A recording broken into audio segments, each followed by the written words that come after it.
Olá, queridos estudantes do primeiro ano do ensino médio da mediação tecnológica. Bem-vindos para mais uma aula de quê? Filosofia! Estou aqui o professor Hélio, junto com o professor Vitor, para interagir com vocês e os professores presenciais. E agora nós vamos ver um pouquinho, gente, na história da filosofia. A gente sempre vê alguns aspectos, alguma contribuição. Nós saímos da Idade Média e agora nós vamos inserir um pouco da filosofia árabe, porque ela deixou, de certa maneira, contribuições importantes para a humanidade, inclusive lá no início, no período da Idade Média. Vamos lá para a nossa aula de hoje, olha aí. A filosofia árabe. Olha só, que eu até falei para o professor Vitor, ó. Peguei aqui na internet e traduzi, certo? E fiz uma tradução para vocês desse nomezinho aqui, ó. Vamos lá. Para vocês verem, colocou, está em árabe, né? Deixa eu acionar aqui a caneta, ó.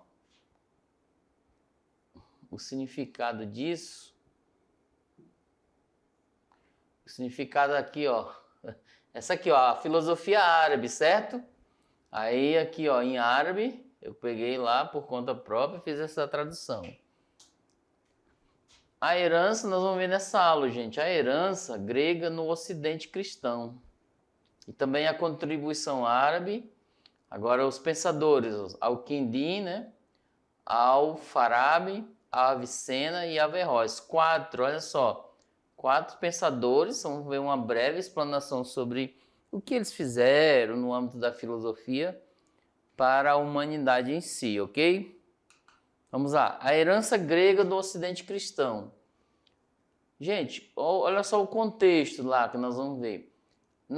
Com a queda do Império Romano do Ocidente em 476 depois de Cristo, veio, a implantação do modo de produção feudal. A cultura greco-romana quase desapareceu nesse período.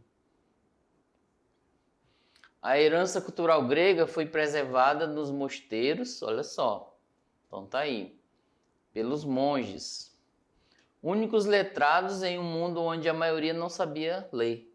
Então vocês percebem que o período muitos consideram uma das situações do período da Idade Média como Idade das Trevas, eles colocam assim, pelos alguns fatos, a questão do conhecimento. Claro que naquele período o conhecimento não era tão fácil quanto hoje. Dá um clique no celular, aparece as informações, muitas, até. Mas naquele período não, eu até falei numa aula anterior que no período de Tomás de Aquino, Santo Agostinho, para conseguir um conhecimento, eles duravam mais ou menos 3 anos, uma média, Só para vocês verem.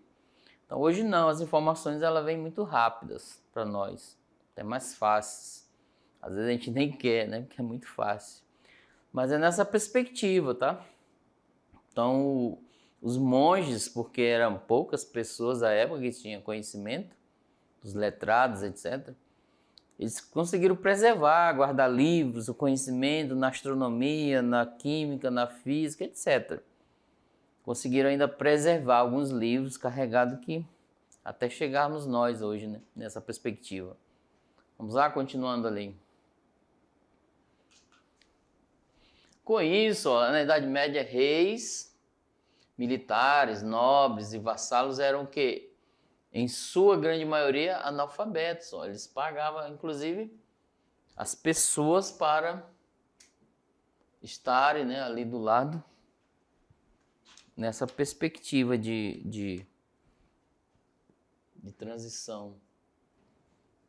Enquanto o cristianismo se espalhava pela Europa, se firmava, abolindo os últimos bastiões do paganismo, ou seja, eles lutaram contra o paganismo. Outra cultura florescia em terras do Oriente Médio e lá do Mediterrâneo, e da qual viria o quê? O renascimento, olha aí, da filosofia no Ocidente, a cultura muçulmana, gente.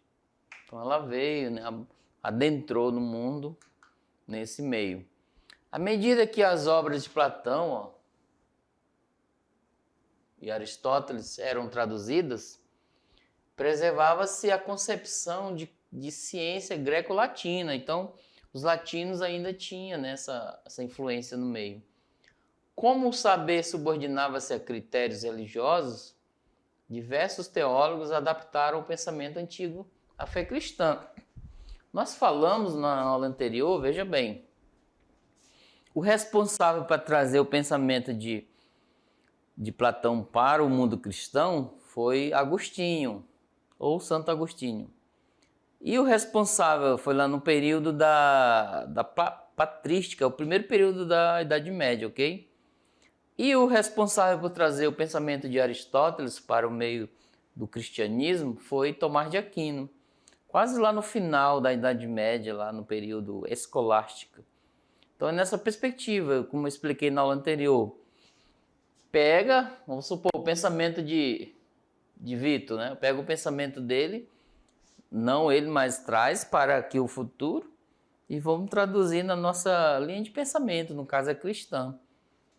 Que Aristóteles ele não tinha, nem Platão, essa perspectiva de cristianismo na época, tá? Foi bem antes de Cristo. Mas as pessoas leram, pegaram o pensamento deles, trouxeram para o âmbito, né? Cristianizaram, eles falam assim, entre aspas, tá? Cristianizaram o pensamento de Platão e Aristóteles, no período da Idade Média. Continuando, olha aí. Além de Platão e Aristóteles, ó, a ciência medieval pouco aproveitou da herança helenística, lá do período helenístico, porque lá era pluricultural, ó. Ela era multiconhecimentos, porque misturou-se, né, várias culturas de Alexandria, bem como das pesquisas dos árabes. Então, além disso, né, eles trouxeram pouca coisa. Agora vamos ver a contribuição árabe. Os árabes exerceram longa e fecunda influência no continente europeu. Por exemplo, a expansão árabe marcada pelo Islã, fundada por Maomé, teve início lá no século VII, depois de Cristo, ocorreu em diversas regiões do Oriente Médio e depois por todo o norte da África, alcançando Portugal, Espanha, lá no início do século VIII, um século depois. Então, assim, o pensamento foi se percorrendo, adentrando e ganhando espaço. Vocês perceberam que durante as aulas nós fomos falando de várias linhas de pensamento. E uma foi quebrando com a outra, um substituindo o outro. O helenismo, né, substituiu o greco-romano, então nessa perspectiva. Aí o helenismo perdeu espaço, aí entrou um pouco do pensamento da Idade Média, um pensamento dos árabes, muçulmanos, etc. Vamos lá, olha aí. Por exemplo, Al-Kindi, Al-Farabi, Avicenna e Averroes, os quatro. Eles contribuíram, na Idade Média, para a preservação do legado cultural da Grécia Antiga, ó, e para o avanço das ciências, gente. Eles deixaram algum tipo de legados, né, de conhecimento e contribuição no âmbito da história e da filosofia. É um feito histórico e fundamental para o desenvolvimento da ciência no Ocidente. Então, um feito histórico e fundamental, gente. Então, grandes contribuições eles deixaram. A partir desse período, o mundo islâmico passaria, de fato, a preservar muito da cultura antiga, da antiguidade da Grécia. A maioria das obras de Aristóteles perderam na Europa. Ó. Os europeus deixaram se perder, mas foram preservadas no mundo árabe. Então tá aí. Olha só uma das contribuições deles. Ó. Há muitas obras, porque assim, obras antigas, conforme vai passando de séculos em séculos, até complexo e difícil de você guardar, né? Porque cada pessoa que vai guardar muda o pensamento, muda a história. Aí ocorreram várias situações de fenômenos da natureza, incêndios, etc. Então, na Europa, os escritos de Aristóteles e Platão e outros se perderam. Então, os árabes não, eles conseguiram preservar isso. Inclusive, o que eles fizeram também, a outra contribuição? Fizeram traduções para o mundo, no Ocidente. Olha só que legal. Vamos lá ver, olha aí. Só no século XIII, ó, seriam reintroduzidas na Europa. Tá aí. A Europa perdeu o que tinha, mas de acordo com os próprios árabes, né, no mundo árabe, da filosofia, eles colocaram de volta. Mas, ó, pelo período, século XIII. Esses históricos, né, filósofos e cientistas são, na verdade, polímatas, ou seja, estudiosos que conhecem muitas ciências. Tá aí essa palavra, ó. Coloque ela aqui no seu diário de bordo, no seu caderninho. Olha só essa palavra, polímatas. Eu falei anteriormente que os filósofos, lá no início, eles tinham essa função de eram cientistas, médicos, pesquisadores, que mais? Astrônomos, astrólogos também, que a astrologia tinha sua importância na época. Matemáticos, professores, eles eram os verdadeiros polímatas, ou seja, eles tinham várias funções. Hoje não, que desencadeou as separações, cada raiz, né? Ficou-se a árvore lá, a filosofia, aí desencadeou todos os pensamentos, todas as áreas, ciências, geografia, medicina, etc. Aí às vezes a pessoa no âmbito da medicina, veja bem, ela adentra só numa situação do ser humano, no coração, médico do cérebro, médico dos ossos, etc. E a filosofia também tem o teólogo, o filósofo, tem o antropólogo, tem o filósofo que é professor, tem aquele que faz análise reflexiva e etc. Então são várias áreas hoje que desencadeou a abertura para vários. Mas se você voltar aí, vai chegar no único ponto, no âmbito dos polímatas, né? Filosofia. Vamos lá, continuando. Além de traduzir as obras, ou além, ó, eles traduziram, de Platão e Aristóteles, e Plotino também, ó. Eles criaram observatórios astronômicos, intensificaram estudos de óptica, geografia, geologia e meteorologia. Então tá aí a função, né, a influência, contribuições dos árabes para o lado das pesquisas, da ciência, da filosofia, etc. Com isso, gente, ó, trazendo para essa área aqui, essas áreas, claro que abrange para a política, economia, o progresso, tecnologias, etc. Então veja bem que foi uma das tecnologias da época. Ó, no âmbito da astronomia, os árabes eles aperfeiçoaram os métodos trigonométricos para o cálculo das órbitas dos planetas, chegando a desenvolver o conceito de seno, olha só. Na matemática você já, se não conheceu, vão conhecer no segundo ou terceiro ano. Foram eles os introdutores no ocidente dos algarismos arábicos e os criadores da álgebra. Então tá aí. No âmbito da astronomia, os árabes deixando suas contribuições importantes para a humanidade. Nós colocamos esse ponto, depois da Idade Média, no período da Idade Média, entre o pensamento do cristianismo, mas pode-se colocar outras situações no âmbito, contexto em torno da Idade Média ali. Os egípcios, os indianos, etc. Então é nessa perspectiva, está trazendo mais o lado das contribuições dos árabes, né, na filosofia. Vamos lá, continuando ali.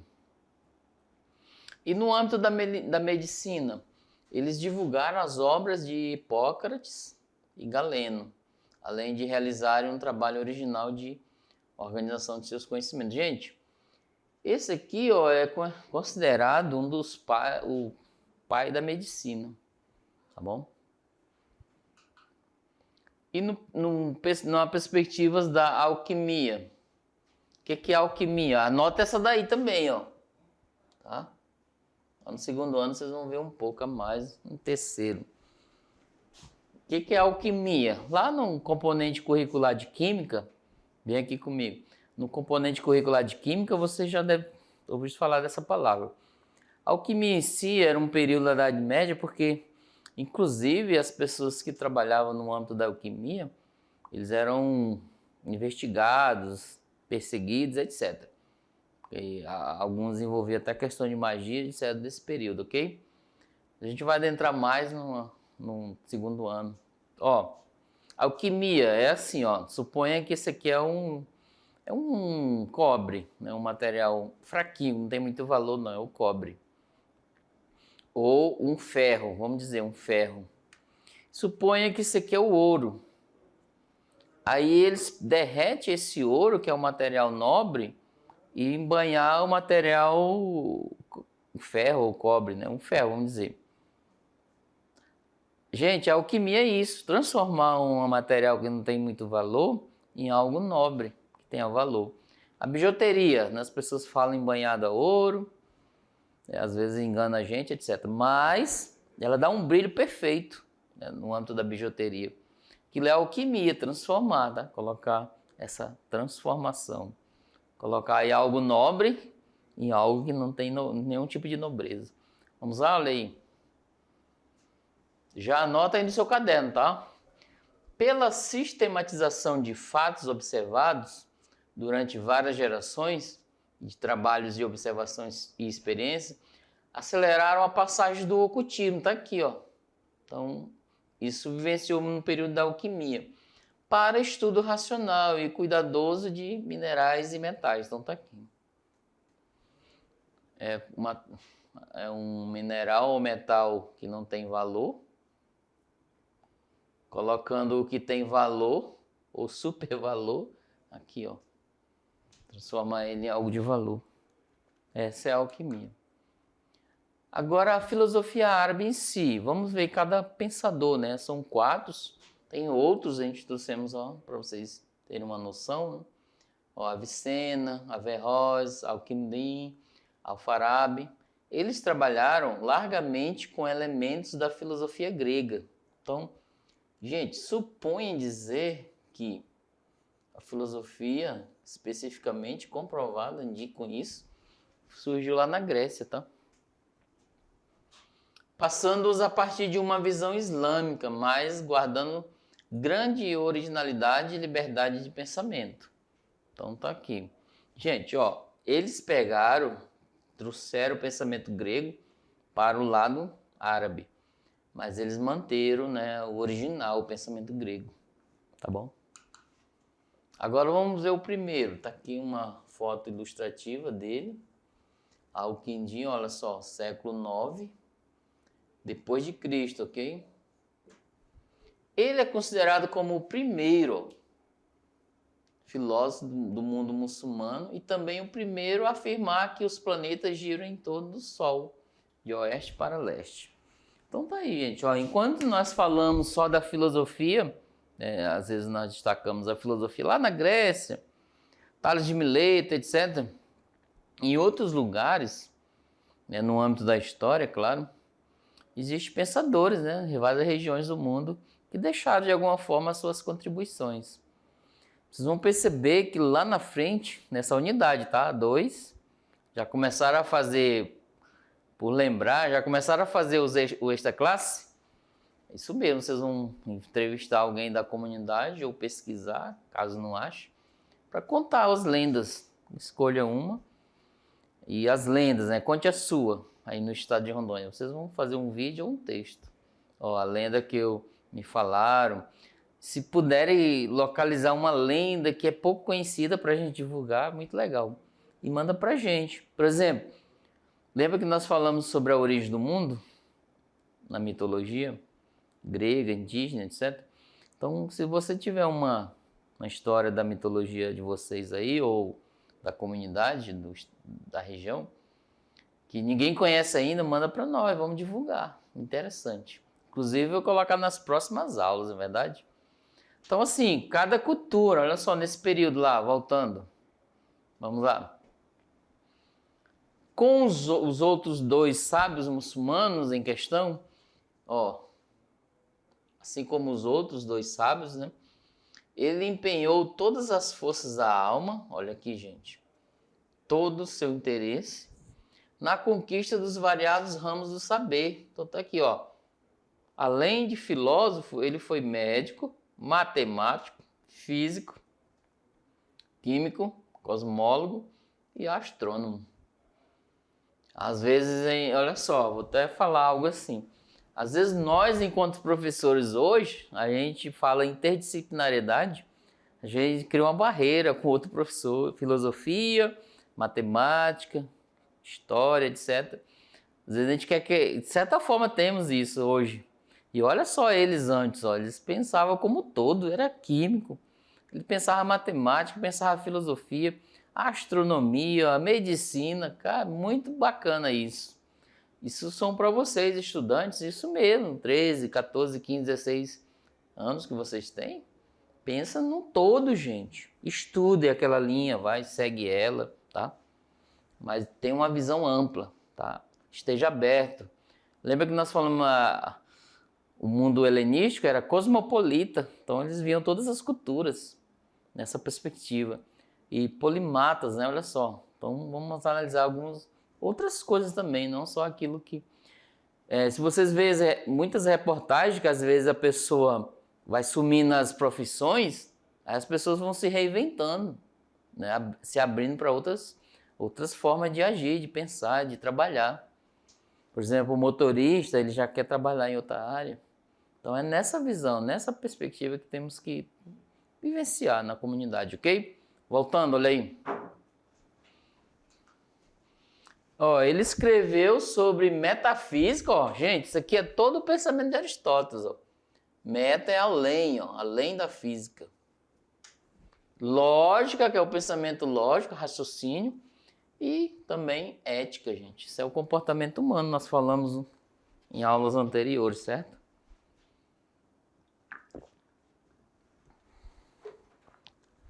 Aí, ó, descobriu-se que também chegou a criar um vocabulário árabe. Ó, vocês estão criando de vocês, tá? Eu falei diário de bordo, caderno, agenda, mas vocês podem chamar de vocabulário. Ao traduzir obras filosóficas escritas em grego. Então tá aí. Uma palavra é assim em grego e o vocabulário é assim, ó. Palavra grega. Aí do outro lado, árabe. Como se escreve? Aqui no âmbito, né, das comunidades indígenas, as pessoas que foram para as comunidades conviver, etc., eles traduziam as línguas assim, nessa convivência, ok? E anotando. Veja bem. O Pincel, né, os antropólogos, né, antigamente, quando ia adentrar e conhecer algumas comunidades indígenas ou outras tradicionais, na convivência, conforme eles iam falando e mostrando o item, eles anotavam, faziam um vocabulário. Olha, pincel, aí eles falavam na língua tupi-guarani, etc. Os árabes, olha aí, muito esperto também, né? Isso é comum pra gente, ter um vocabulário, ok? Vamos lá, continuando. Além disso, ó, ele se preocupou em responder à questão de como o intelecto humano pode aprender a essência das coisas. Olha só, gente. Segundo ele, a inteligência conhece a essência e a transmite ao intelecto. Veja bem, olha só. É muito aguçador, né? Nós professores aqui, a gente estuda, fizemos faculdades, professor Vitor, mas nós não paramos, porque a gente tem essa perspectiva. A nossa inteligência, ela reconhece a essência das coisas que eleva para o intelecto. Veja bem. Inclusive, lá no segundo ano tem uma aula, como funciona a questão do conhecimento. Como ele lhe dá o objeto e o conhecimento. Então, o professor Vitor já continua estudando. O professor Hélio também. Então, é nessa perspectiva, nós vamos, né, caminhando ao longo da vida em busca de saber. E, como Sócrates falou, quando pensamos que sabemos, logo percebemos que nada sabemos. Vamos lá? Olha aí. Agora, gente, ó, Alfarabi. Aqui uma foto ilustrativa. Ele cria uma hierarquia de inteligência. O que é hierarquia? Uma ordem.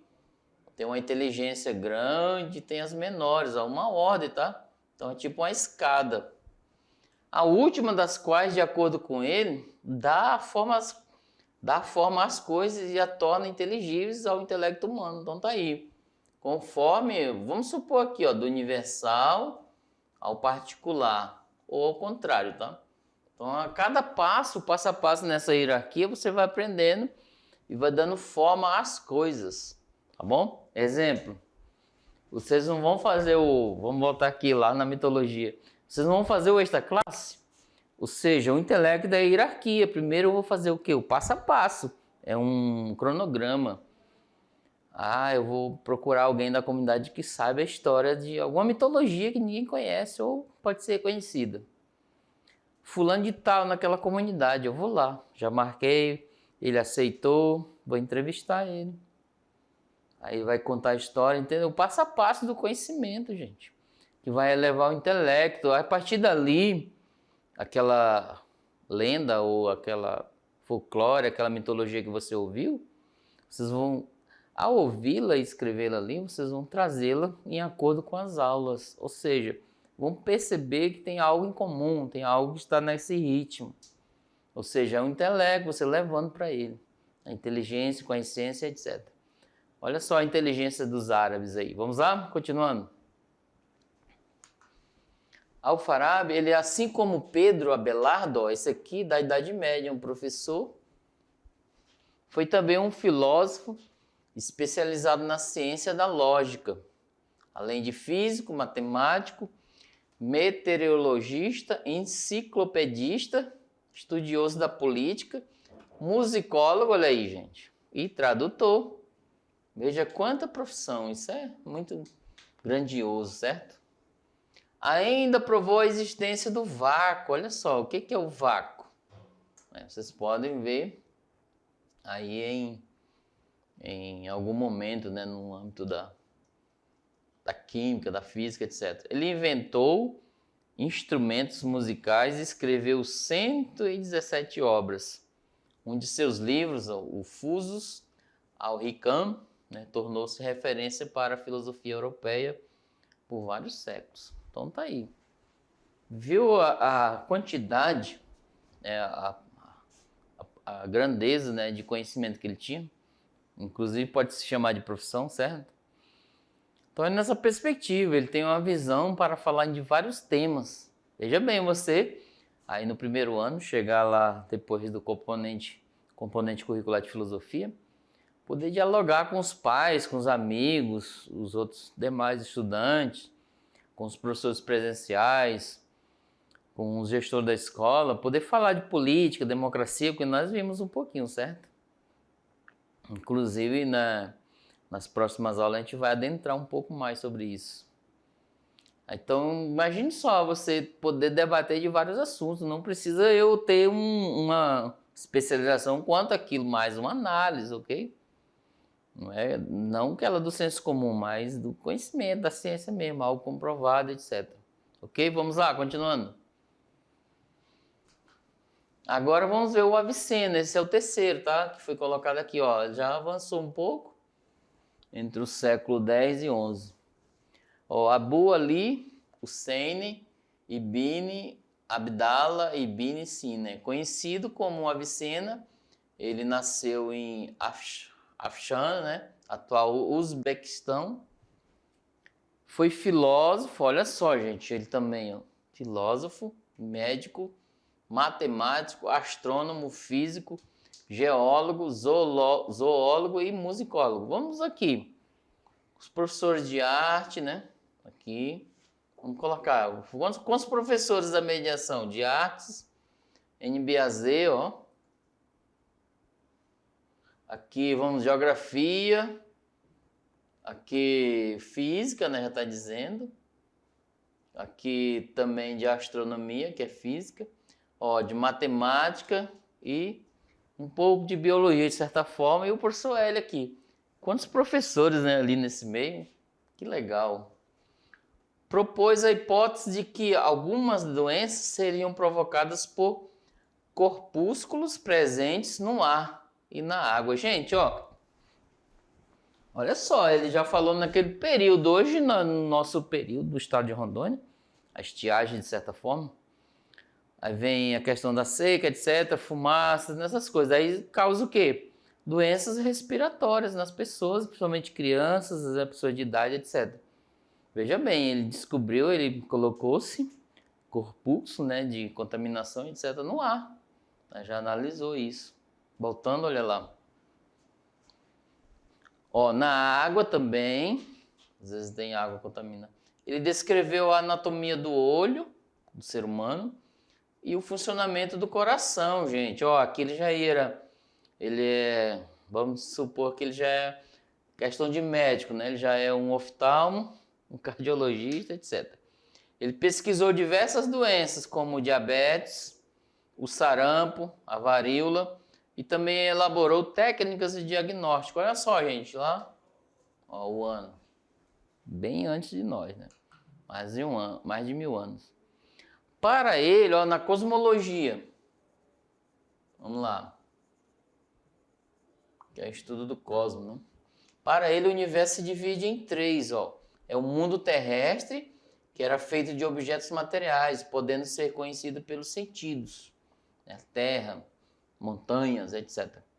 O mundo celeste era alcançado pela inteligência e permeado de formas imateriais, que a Avicena chama de anjos e espíritos. Eu ouso dizer aqui que seria, no pensamento de Platão, é o mundo das ideias.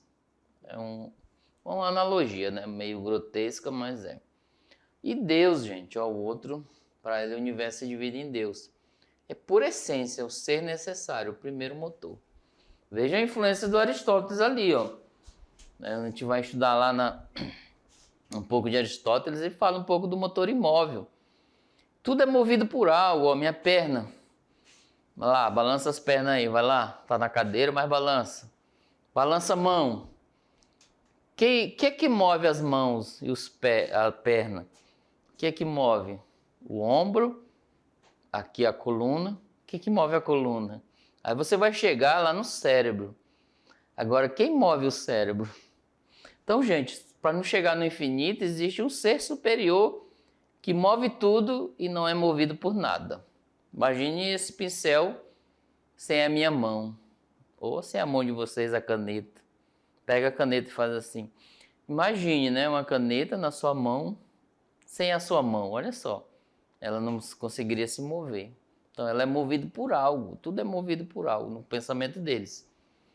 Só que para não chegar na infinitude de pensamento, que tudo algo move algo, que move algo, existe um motor que é imóvel, ou seja, não é movido por nada, só que ele move tudo.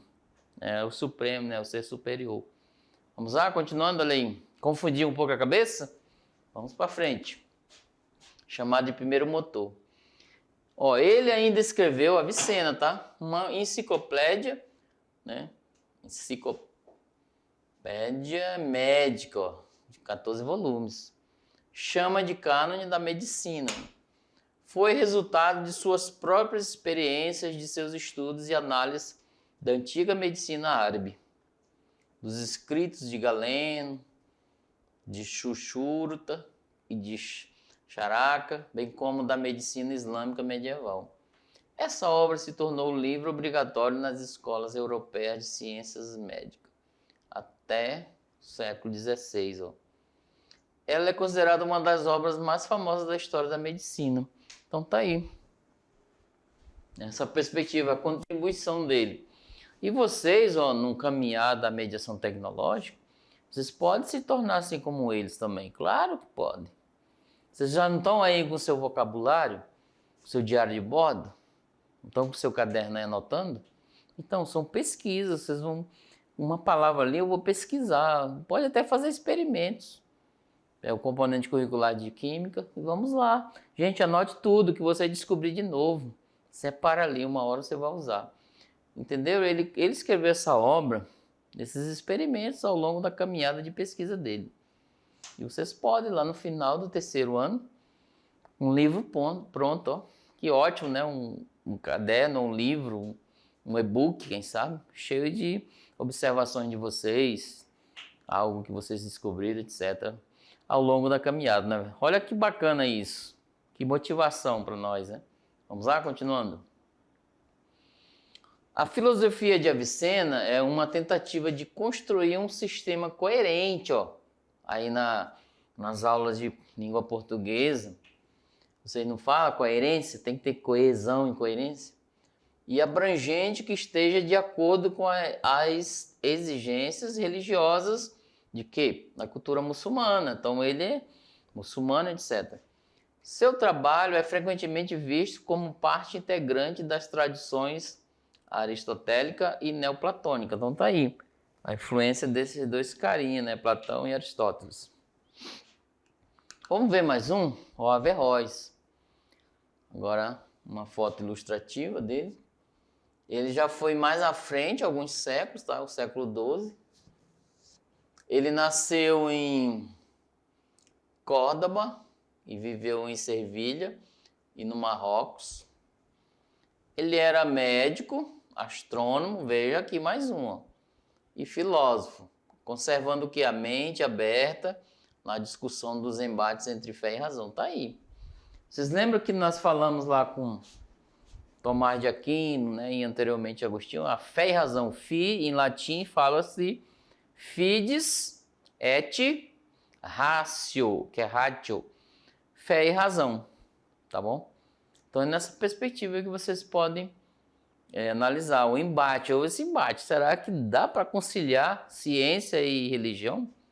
Fé e razão, será? Então é uma discussão que até hoje eles fazem, tá? Vamos lá, continuando ali. Averroes foi um respeitado comentarista do pensamento de Aristóteles, permitindo que os teólogos do Ocidente cristão entrassem em contato com sua obra. Então tá aí, deixou muitas influências nessa perspectiva, ok? Ele tentou separar fé e razão para que eles tivessem autonomia, né, cada uma. Ele chegou a formular a tese de que existiriam duas espécies de verdade, uma religiosa e outra filosófica. A verdade religiosa dizia que Deus criou o mundo do nada, e a verdade filosófica que o mundo é coeterno com Deus. Então Deus tem a participação dele. O averroísmo, né? Averroísmo adquiriu adeptos na Universidade de Paris, mas seus seguidores foram duramente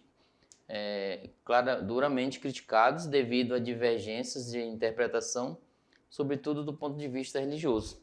Gente, sobre essa questão de fé e razão, acho que eu já falei para vocês, mas eu vou repetir. Existe uma obra de João Paulo II que fala fides et ratio, que é fé e razão. Então ele diz que são como duas asas que elevam o ser humano em contemplação da verdade. Então é muito legal você pegar um livrinho bem pequeno, eu vou mandar no grupo para vocês, ok? E essa é a nossa aula de hoje, tá? Mas não saia daí não, que a gente já volta com a nossa revisão. Tchau, tchau!